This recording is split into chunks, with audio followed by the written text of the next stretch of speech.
ನಮಸ್ಕಾರ ಡಾಕ್ಟರ್ ಆಂಜನಪ್ಪ. ನೋಡಿ, ಆಲ್ಕೋಹಾಲ್ನಲ್ಲಿ ಅನೇಕ ರೀತಿ ಇರ್ತವೆ. ಅದರೊಳಗಾಗಿ ನನ್ನ ಡಾಕ್ಟ್ರನ್ನ ಕೇಳಿದರೆ what is the normal dose of ಆಲ್ಕೋಹಾಲ್ನ ನೀವೇನಾದ್ರು ಪ್ರಿಸ್ಕ್ರೈಬ್ ಮಾಡ್ತೀರಾ ಅಂದರೆ, ನಾನು ಲಾಟ್ ಆಫ್ ಲಿಟ್ರೇಚರ್ ಓದಿದ್ದೀನಿ, ಅದರ ಮೇಲೆ ಸಾಕಷ್ಟು ಸ್ಟಾಕ್ ಕೊಟ್ಟಿದ್ದೀನಿ.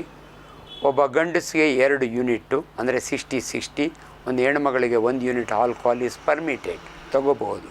ಹಂಗನ್ಕೊಂಡು ಆಂಜನಪ್ಪ ಹೇಳಿದ್ರು ತೊಗೋತೀನಿ ಅಂತ ಅಲ್ಲ, ನಮ್ಮ ಸೈನ್ಸ್ ಪ್ರಕಾರ ಹಂಗಿದೆ.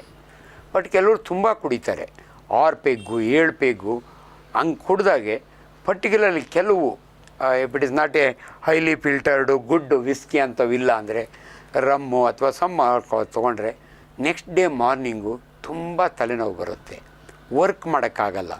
ಲಾಟ್ ಆಫ್ ಅದನ್ನೇ ಆಲ್ಕೋಹಾಲ್ ವಿತ್ಡ್ರಾವಲ್ಸ್, ಐ ಮೀನ್ ಇದು ವಿತ್ಡ್ರಾವಲ್ ಅಲ್ಲ, ಇದ್ರ ಸೈಡ್ ಎಫೆಕ್ಟ್ನ ಏನೋ ಈಗ ಹೇಳ್ದಲ್ಲಮ್ಮ ನೀನು, ಹ್ಯಾಂಗ್ ಓವರ್, ಅದು ಕರೆಕ್ಟ್ ವರ್ಡ್, ಅದು ಹ್ಯಾಂಗ್ ಓವರ್.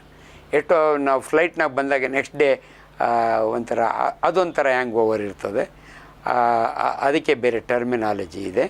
ಸೊ ಇದನ್ನು ಹ್ಯಾಂಗ್ ಓವರ್ ಭಾಳ ಜನ ಏನು ಮಾಡ್ತಾರೆ ಅಂದರೆ, ಅವಾಗೆ ಒಂದು ಪ್ಯಾರಾಸಿಟಮಾಲ್ ತೊಗೋತಾರೆ, ಯೂಶ್ವಲಿ ಪೇಯ್ನ್ ಕಿಲ್ಲರ್ಸ್ ತೊಗೋತಾರೆ. ಆಲ್ರೆಡಿ ಆಲ್ಕೋಹಾಲ್ ತೊಗೊಂಡು ಸಿವಿಯರ್ ಗ್ಯಾಸ್ಟ್ರೈಟಿಸ್ ಆಗಿರುತ್ತೆ, ಪ್ಲಸ್ ನೀವು ಇನ್ನೊಂದು ಇದು ತೊಗೊಂಡ್ರೆ ಮತ್ತೆ ಗ್ಯಾಸ್ಟ್ರೈಟಿಸ್, ತಲೆನೋವು ಕಡಿಮೆ ಆಗುತ್ತೆ. ಹ್ಯಾಂಗ್ ಓವರ್ನ ತಲೆನೋವು ತುಂಬ ಇರ್ತದೆ, ತಲೆನೋವು ಕಡಿಮೆ ಆಗುತ್ತೆ, ಬಟ್ ಹೊಟ್ಟೆ ನೋವು ಜಾಸ್ತಿ ಆಗ್ತದೆ. ಹಂಗೇನಾದರೂ ನೀವು ತೊಗೋಬೇಕು ಅಂದರೆ ಪ್ಲೆಂಟಿ ಆಫ್ ವಾಟರ್. ಆಲ್ಕೋಹಾಲ್ಗೆ ಡಿಹೈಡ್ರೇಷನ್ ಆಗುತ್ತೆ, ಯಾರು ಕುಡಿತಾರಲ್ಲ ಅವಾಗ ಡಿಹೈಡ್ರೇಷನ್ ಆಗುತ್ತೆ. ಸೊ ಬೆಳಗ್ಗೆ ಆದಷ್ಟು ಸಾಕಷ್ಟು ನೀರು ಕುಡೀರಿ. ಸೊ ಏನಾದರೂ ಈ ಪೇಯ್ನ್ ಕಿಲ್ಲರ್ ಪ್ಯಾರಾಸಿಟಮಾಲ್ ಅನಾಲ್ಜಿನ್ ತೊಗೋಬೇಕು ಅಂದರೆ ಹೊಟ್ಟೆಗೆ ಏನಾರ ತಿಂದು, ಇಡ್ಲಿನೋ ಏನಾರ ತಿಂದು ಆಮೇಲೆ ನುಂಗಿ, ಆ ರೀತಿ ಮಾಡೋದ್ರಿಂದ ನಿಮಗೆ ತೊಂದರೆ ಆಗೋಲ್ಲ. ನಮಸ್ಕಾರ.